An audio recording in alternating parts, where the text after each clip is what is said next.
It is November 6, 2023. My name is Brian Engelman. This is the Unhappy Hour Sports Show, a support group on the New American Media. Thank you for joining me. I'm here to discuss Victory Monday. As I mentioned, it's a wonderful, beautiful, exciting time to be a Cleveland Browns fan. The Cleveland Browns defeated the Arizona Cardinals 27-0 yesterday. And I wanted to break it down for you. So I want to ask that you follow us on Twitter, X. We are at @TheUnhappyHour_. Our main channel is The New American Media. We're also at American_Media_.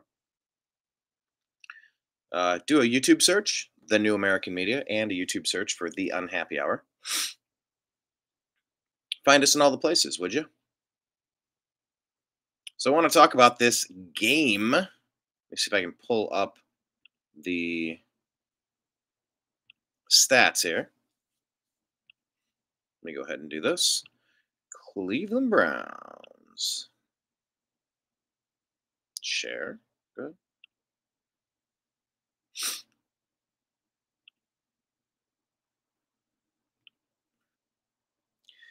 Ooh, excuse me. I knew that was coming. I was trying to avoid it for the first minute. Okay.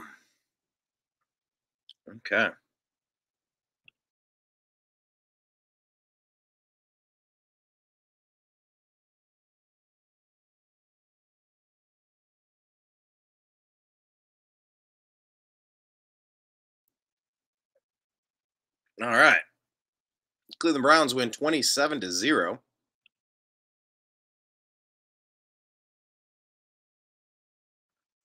And I just got hit with a sneezing frenzy of 3 sneezes in just a couple of moments.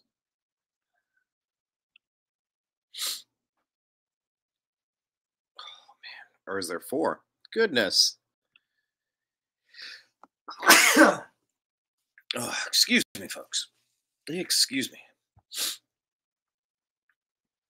Okay. So I had thoughts on the game. I'll kind of walk you through them.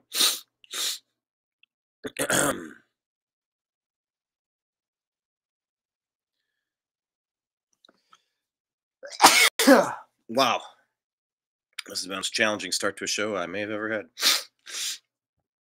But I'm going to tear through. So in the first quarter, I had good grief.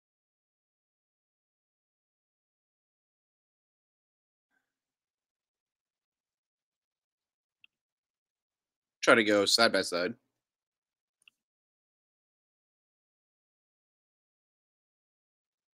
Seriously, one of the toughest beginnings I have ever had to a program. Goodness. Oh, okay. I guess there's the side by side I was looking for.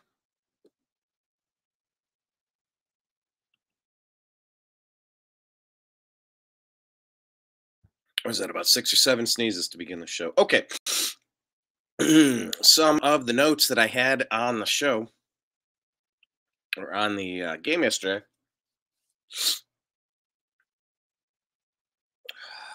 Wow. In the first quarter,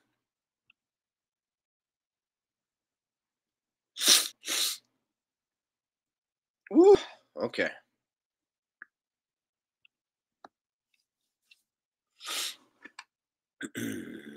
I did have some notes on the ability of the Cleveland Browns players to stay healthy. There was a play from Jerome Ford. He kind of went along the right side of the field and he avoided one defender, which was good. But then he put himself in a very vulnerable position.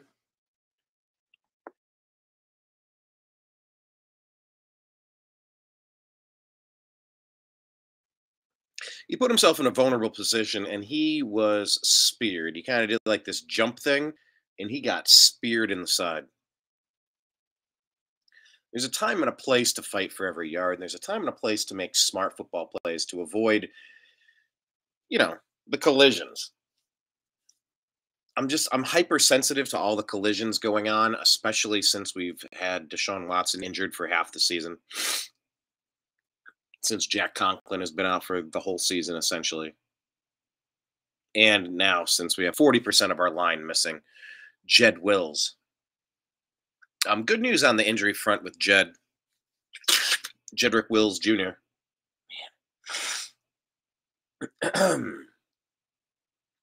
It's an MCL sprain, so it's not going to be something that knocks him out for the year. He's going on the injured reserve list, whatever they're calling it now.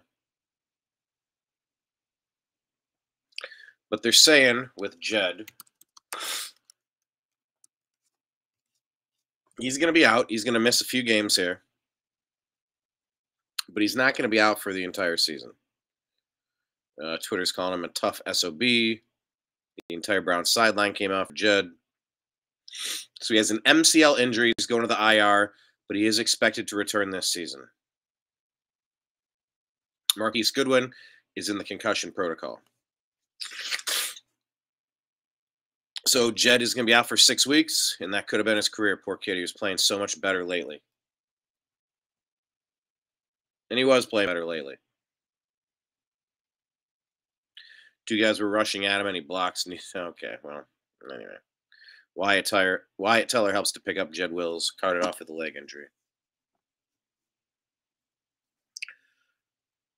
Watching this footage here, I guess you can't see it, but yeah, I mean, he was very emotional on the field, and I'm happy to learn that it's not season ending. We will have him for the playoffs. Thank God.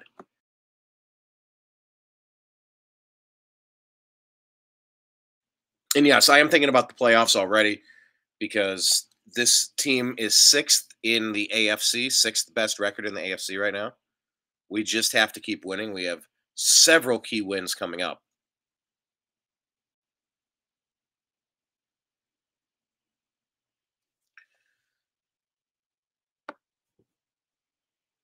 Got the Ravens coming up next week. That's going to be a tough one. That's going to be one that we really need to it's going to be an opportunity to make right what once went wrong. That's tough to say. That was the intro, if you remember, of the Quantum Leap series. To make right what once went wrong.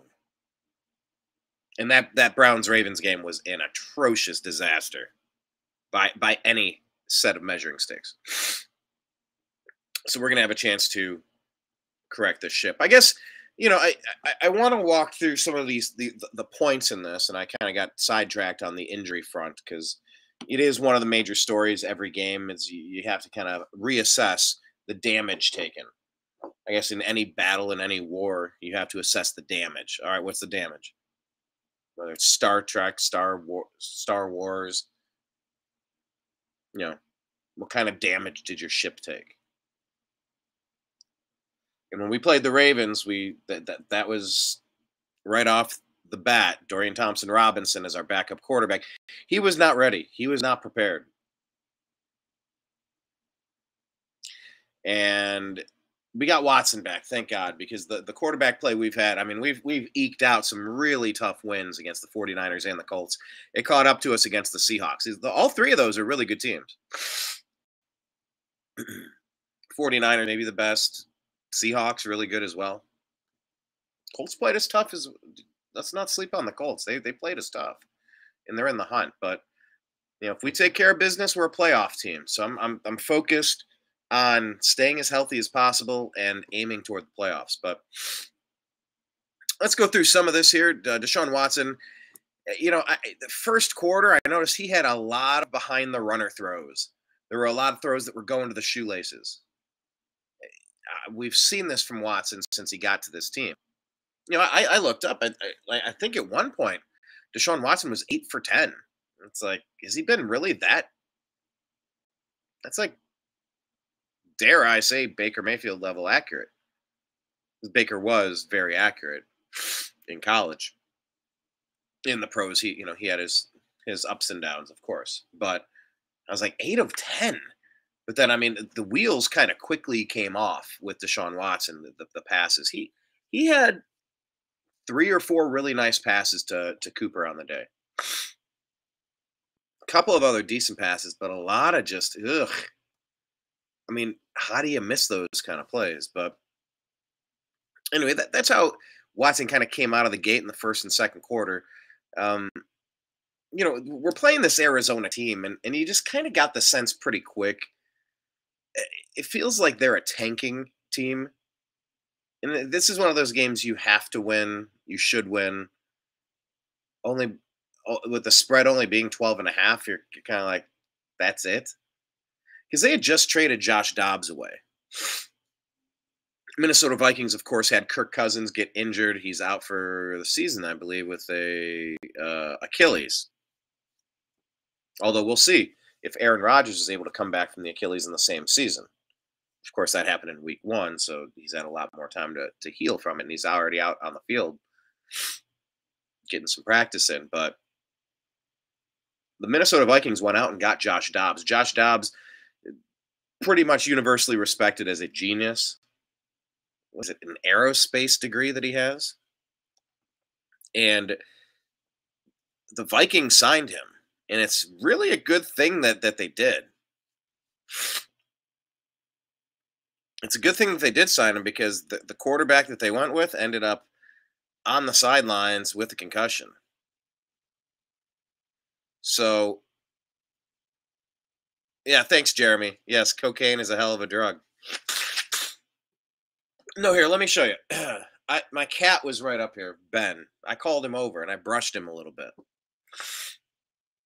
It must have kicked up that cat dander, man. I've actually, fun fact, I've never intentionally done cocaine. Never intentionally done cocaine. Whew. Yeah, struggling a little bit here. But Josh Dobbs, a really smart player, and you kind of wonder, why did the Browns get rid of him? When we needed our backup quarterback to play when Watson got hurt, we went with Dorian Thompson-Robinson, and he was a deer in headlights. The Browns were calling plays for him to essentially try to play like Watson. Like, what are we doing? Chucking it 45 yards downfield into interceptions. Like, very unprepared. But that kind of speaks to Andrew Berry and Kevin Stefanski. They're the ones that put their final roster together. I contend that if we had Josh Dobbs, maybe we win that game against the Seahawks. I mean, that came down right to the bitter end. Found a way to lose that. Maybe we beat the Ravens.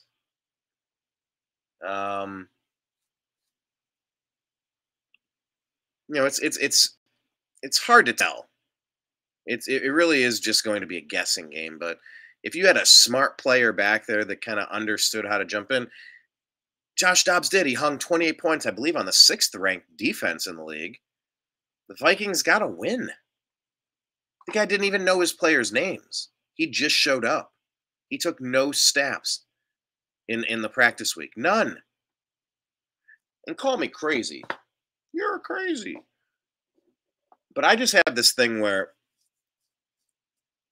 when I finally become a head coach, because I think it's possible that I do, I would do a thing where I would just blow the whistle. Yes, you got your ones going against your scout team. You're running your regular practice. You know what? You blow the whistle. Bring in the backup right tackle. Let's go. Swap them out. Go sit for 7 plays. Give the backup some reps. Keep them sharp. All right, need a quarterback. Need a tight end.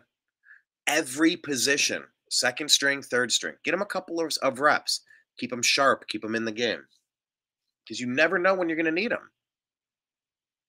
I just find it weird that players are so unprepared sometimes. I know there's only so many reps to go around. Do some extra reps. Work them in a couple. Because you never know when you're going to need them.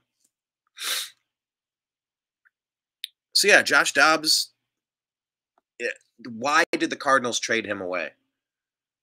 Cardinals haven't had Kyler Murray all season. And they went with this new guy. They went with some guy named Clayton Tune. On the day, he had a QBR of 1.6, rating of 20.8, 11 to 20, 58 yards and 2 interceptions. Also had 28 rushing yards on 5 carries. He was the leading rusher for the Cardinals. Keontae Ingram had 8 yards.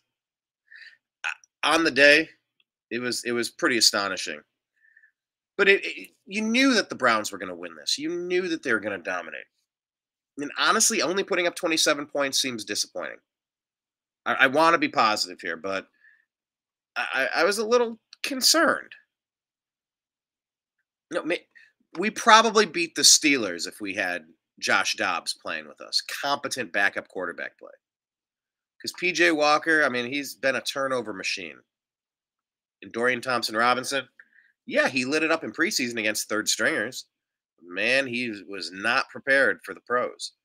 I just find it so weird that he was the number 2 quarterback until they saw him and went, oh, dear Lord, no. That's the guy you chose to go with. That's just an epic fail from the GM and from the coach. Anyway. No points in the first quarter. Watson did have one really good throw to Cooper at that point, but no points in the first. Playing the Cardinals, we had no points at the end of the first. And there's something about Watson's mechanics that look a little weird to me still. It's something about, like, he doesn't quite shot put it, but he kind of heaves the ball instead of just slinging it and zipping it. Now, he did have a few. He did have a few where he just snapped it, where the ball came out quick, it went on a laser beam right to the intended target. But on these long throw, it's like he's something. There's a hitch in his throw. There's something off mechanically, but you can't complain with the results on the deep throws to Cooper. No interceptions and 2 or 3 deep throws, a 59-yarder, I think, and a 49-yarder, something along those lines.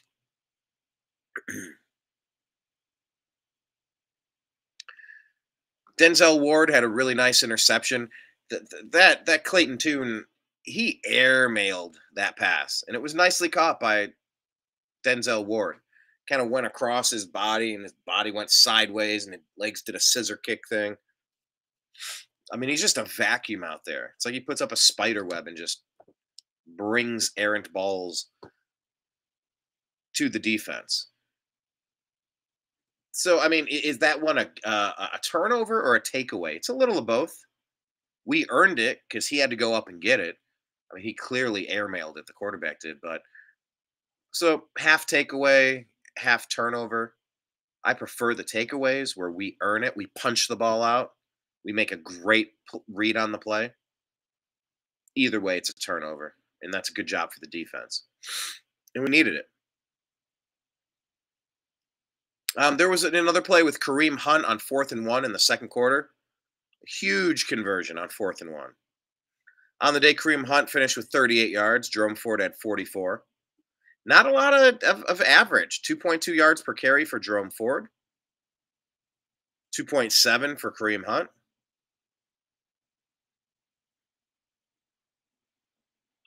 Yeah, I mean, you really do miss Nick Chubb. Pierre Strong didn't really. He had 3 touches. I thought it was turning a little bit more into a 3-way race with the Cleveland Browns. 3 running backs. He did have 1 reception for -7 yards. But yeah, still missing Nick Chubb. But anyway, that was a really big conversion. I know last week against the Seahawks, a lot of the conversation was, "What, Stefanski? We don't have a problem with you throwing it on 4th down. We have a problem with you throwing on 4th down with this quarterback, PJ Walker, in that situation." It's like, give it to Hunt. Hunt runs like he's angry at the ground. He can get you that tough yard, that 1 or 2 yards for the first down. If we get that first down, we run out the clock and we win the game. Could you imagine? Could you imagine what it would be like if instead of being 5-3, we're 6-2? It sounds so much different. All right, it is what it is. We're an imperfect team, and we are still learning. But yeah, after that fourth down, yeah, Watson did not use his throwing lanes, and he smashed a laser beam off the Cardinals lineman's helmet. In some cases, folks, it is better to be lucky than good. And in that case, that is exactly what happened. Because as Cooper went out and did his post pattern, you're on a really short field, so it happened quick. It was like a 3-step drop and zip. But instead of waiting for him to clear before or after, probably the first chance he had to throw it was when he did throw it. But if he waited an extra beat, he might have been able to get him across. But you got a really large lineman in the way, and he zipped it right at his helmet anyway, and the ball popped up. That's a pass we saw got intercepted with PJ Walker throwing it the week before. Certainly didn't have that kind of luck, but it is better to be lucky than to be good sometimes. And I got to credit Cooper.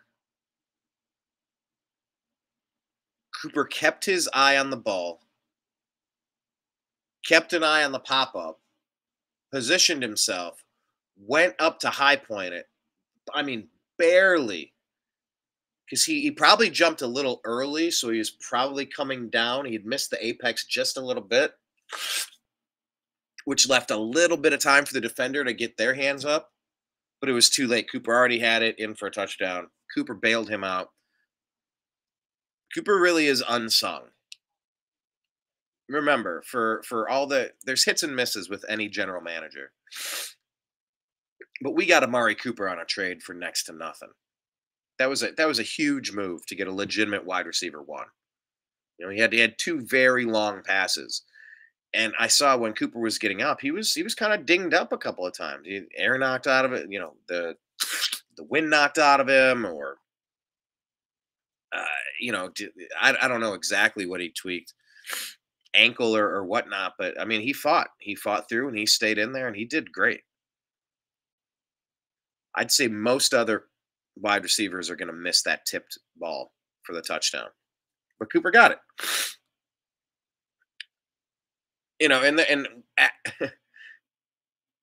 I saw it when it happened. The screen, the broadcast cut to the Browns cheering that touchdown. And there was one guy in the front. He was just kind of like shaking his head like, what the hell was that? And that is exactly how I felt. I was watching the game. As that play happened, I'm like, immediately on the deflection, I went, oh, good Lord, no. This is not going to be good. It ends up being a catch, and you're like, okay, that was a great catch. And for me, I was sitting there shaking my head. I'm like, we really dodged a bullet. So when they showed that guy on the screen, it was like, oh, that's my spirit animal. That's exactly how I feel. It's exactly how I feel. And then after the fact, it was like, so Browns fans can never be happy. It's like, that was not skill. That was luck. It's better to be lucky than good. I get it. But I mean, if you do that 10 times, maybe 9 times, it turns into a turnover. It was just like, that was a poor decision in my opinion. And so watching that guy shaking his head, he's going to be turned into a meme or a GIF or a GIF or a GIF. I call it a GIF. Anyway, that was my spirit animal at that moment. Dustin Hopkins had 2 good kicks.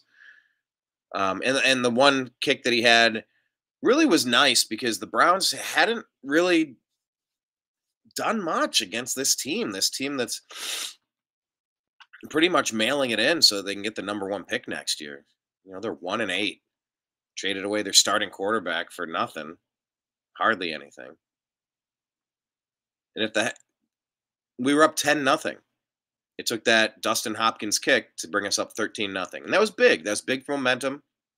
The momentum to cash in on that last drive. Really penalize the Cardinals, let them feel it. And then just that momentum's a big thing.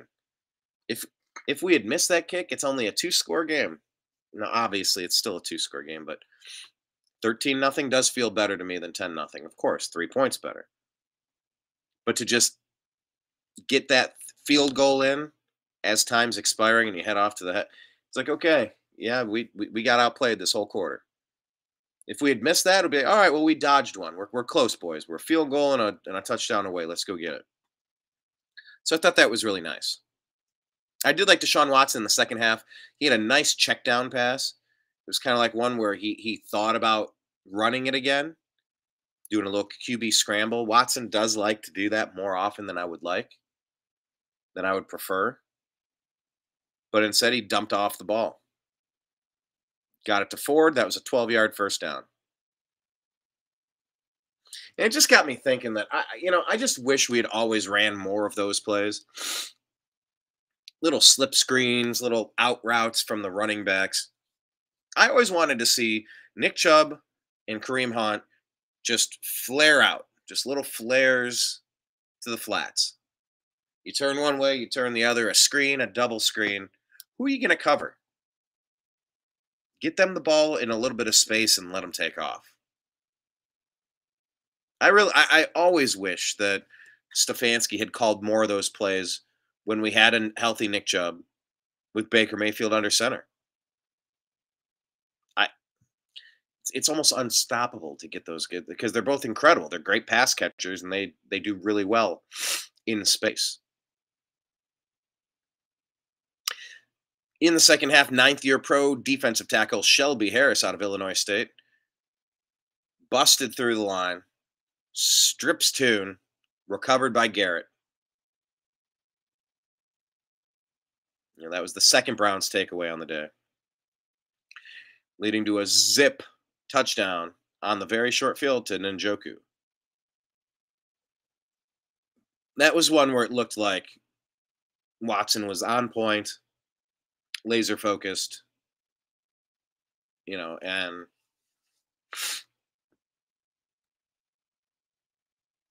just he had the right velocity, he had the right decision making. It was very definitive. It was what you want to see. And so that was another touchdown that we got there. It was huge. And that came directly from the defense, giving you a short field. Good job on the defense again. Third turnover. Number 57, Isaiah McGuire, rookie out of Missouri. Okay, so let's, I don't always want to bash the general manager, but like it does come up, and it's a vast mosaic, if you will. Oh, I will. So this guy had a really nice play. 57, Isaiah McGuire, defensive end, rookie out of Missouri. He just had a bull rush that took that left tackle back, right into the quarterback who tried to make a throw. And it went right to Sione Takitaki. It's like, oh, Takitaki did that. It's like, well, McGuire did that. Takitaki finished it. One of the best names in pro football, by the way.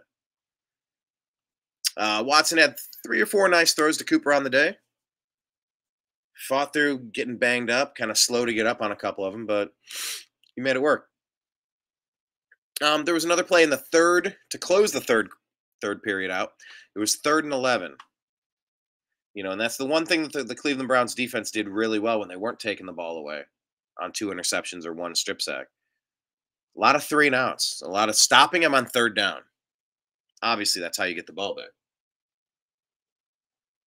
Unless it's going to be 4th down. But to close the 3rd and 11, Deshaun Watson scrambles for the first. I think he had 12 or 13 yards on that run. It was a nice play. But once again, I would like to see Watson run the ball less in general. We're playing for the playoffs this season, folks. And I posted a picture. If you're on Facebook, it's the Unhappy Hour Sports Show, a support group. Go ahead and do a search. And I posted Bill Lumberg from Office Space. That's where he's going, yeah. I'm going to go ahead and need you to, yeah. I posted that GIF, and the thought was, yeah, if the other teams in the AFC North could just maybe stop winning, that would be great. Yeah. Because they do keep winning. Everybody won this week. Those darn Steelers, man. How are they so consistently competitive? It almost boggles the mind that they're that competitive.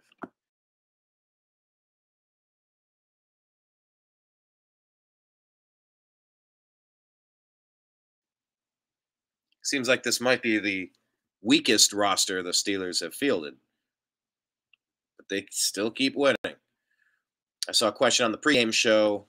What was that, NBC, CBS? They were saying, will all four teams in the AFC North make the playoffs? It is very possible. I think the answer that they gave was no, and they thought only two. I think they thought only the Ravens and the Bengals were going to make it. No. This is a historic defense that the Cleveland Browns have. Out of the four times that teams, what is it?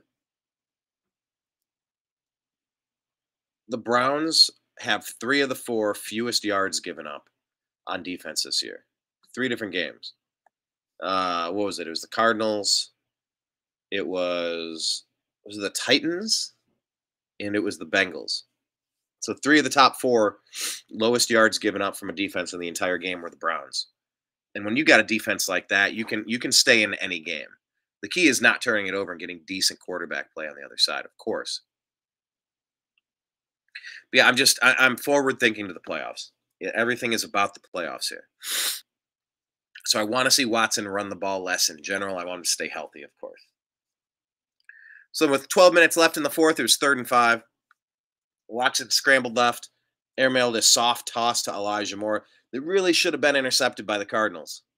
So that's 2 interceptions that Watson got away with. Past few games, he's had a few touchdowns and no interceptions, but man, got lucky twice in this game. That little soft toss scrambled to the left over to Elijah Moore, that coulda, woulda, shoulda been an interception. And then Hopkins, right around that point, gets a chance at a 48-yarder, and he missed it because he's human. Kareem Hunt got his touchdown in the fourth quarter. You know, the Hunt-Ford combo, it does look good. Not a lot from Pierre Strong, but that yards per rush is down. Desperately missing Nick Chubb. And now that we're down Jack Conklin and Jedrick Wills. And the injury looked awful. The way he was crying, he looked like Caleb Williams out there, the quarterback for USC. Really bad look on that guy. Guy says he wants ownership in the team if he's going to play, and he might sit out. Like, guy's just, I couldn't imagine drafting that kid. Good luck to him, I guess. But yeah, I think Jed thought his season was done. And he was crying, man. He was beside himself. And just injuries are the worst part of this beautiful game called football. Oh, just these accidental injuries, they're the worst. And so we're down 40% of our offensive line right now. We'll see what happens. We'll see what they end up doing. Is DeJuan Jones going to go to left tackle? The position that a lot of people are saying, like, well, he probably should be our left tackle anyway. So we'll see. We'll have to wait till practice, see what coach does. But yeah, Kareem with that fourth quarter touchdown was nice. It was a really strong effort. And historically speaking, this is the fewest yards from the Cardinals offense since 1955. 1955. You'd have to go back to till they had fewer yards. And that was a very different game in 1955. I don't need to tell you. Yeah, I really do feel like we should have scored more than 27 points for the game. We're nitpicking here. We threw a 27-0 shutout. No, but it wasn't shutouty enough. Well, you know. Got high hopes. What are the Steelers doing? What are the Bengals doing? What are the Ravens doing? Pedal to the metal. Let's go. There's no time off. We've already had a couple mistakes where we let a victory slip away. So I would have liked to see us put some more points on the board. But kudos to the defense. Jim Schwartz is doing a great job with those guys. Myles Garrett putting up stats again. Probably defensive MVP. In the running for MVP of the entire league, honestly. We'll see how that all shakes out. But it was nice for the Browns defense to bounce back that way after they gave up so many points to the Colts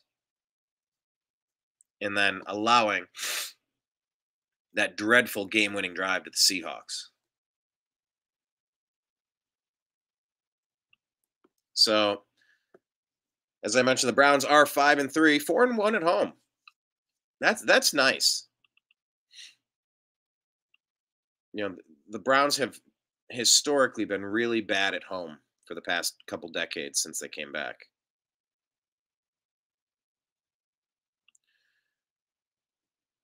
It's nice to give the hometown fans the wins because we haven't had a lot of them.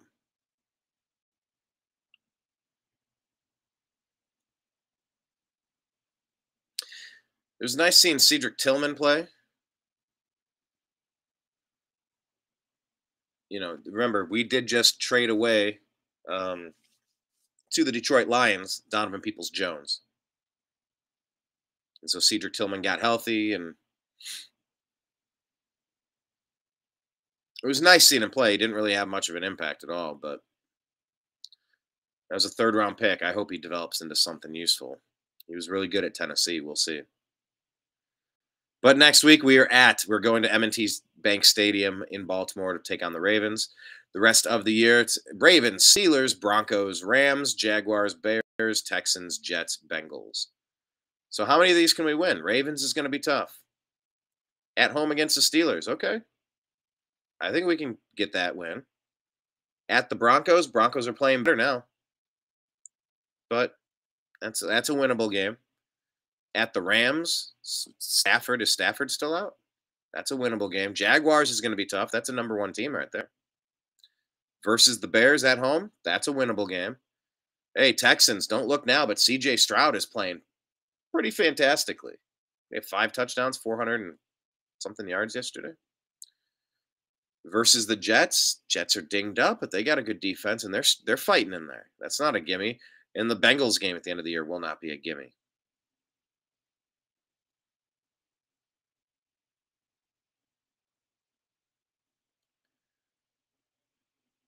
So the standings here in the AFC after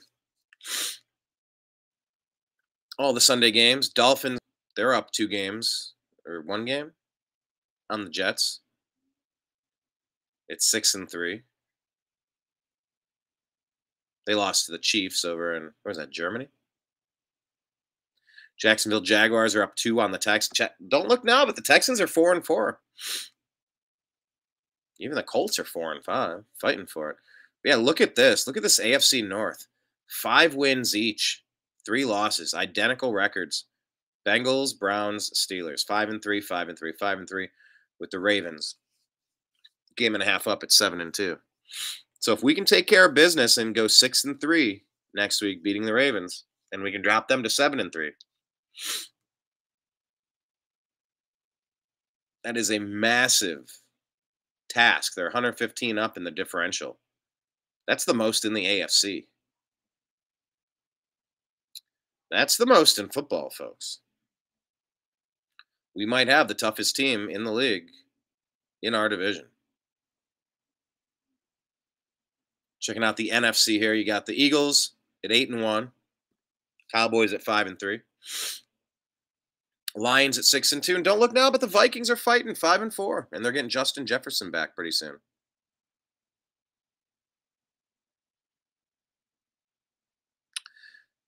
New Orleans Saints, yeah, that was a tough one for Baker Mayfield. He went down. It reminded me of the game where Baker started for the Carolina Panthers against the Browns in the opening game last year. Went down and got the game-winning drive, only to lose it right at the end. Ours was a super long kick from Cade York. And this one was C.J. Stroud with yet another touchdown pass right at the end with just a couple of seconds left.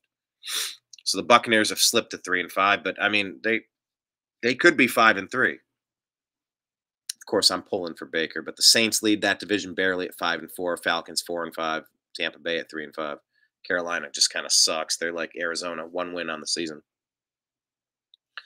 And it's gotten tighter. They're in the NFC West, 5-3, 5-3. The Seahawks and the Niners. We've had to play them both. We're doing this whole division thing against the NFC West, but yeah, if you did the standings right here, let me just click on this and show you. As I mentioned, we are the 6th seed. There we go. Right there, we don't have the tiebreaker on the Steelers because we lost to them. It'll be super important that we beat them 2 weeks from now. Yeah, all three of us, Steelers, Browns, Bengals, just 5, 6, and 7 sitting there. Ravens is the 2 seed. What do you do if you expand it? Is that the one where it shows both leagues? Nope, that wasn't it. Oh yeah, league. There we are. Browns have the 10th best record in football behind the Eagles, Chiefs, Ravens, Lions, Jaguars, Dolphins, 49ers, Steelers, Seahawks. And the same record as the Cowboys, Bengals as well. But that's not bad. Look at that. We're right up in the top. Look at all the teams that we are not. We're doing better than all of them. Being 5-3 at this point in the season, I wish we were undefeated. I know that we're good. I know we could be better. But 5-3, I'll take it. And Deshaun Watson, against the Colts, he could have thrown 2 interceptions. So what, he only had 5 passes, 1 interception. It could have been 2 before he went into concussion protocol and got sat out for another couple weeks. But we got Deshaun Watson back. Face it, like the trade, hate the trade, doesn't matter. That's 2 years ago. He's our quarterback now. And the better he does, the better this team's going to do. And with the defense like we have and a shored up kicking game with Dustin Hopkins, we have a chance to be in it at the end of the season. Every game is crucial at this point. And so we're going to kind of shift our gears now from a team that we should have beaten. We anticipated beating. We did defeat the Arizona Cardinals. And now we're going to shift it to the Baltimore Ravens. This is going to be a tough one. But let's go out. Let's go out and play. First time around, our defense, this vaunted, is that a word? This defense gave up 2 rushing touchdowns to both Gardner Minshew and Lamar Jackson. Lamar Jackson's playing the best football he's ever played in his career. The way they've tailored the offense and they've kind of revamped who they have there. It's going to be a tall task. And I sure hope that we do a QB spy situation from our linebacker, because it seemed like we just left that middle of the field open and he kept taking those. Two rushing touchdowns. Brutal when we played them. I mean, they rocked us. We're going to have to do a lot better. And it's going to be on the road. It's not going to be easy, peeps.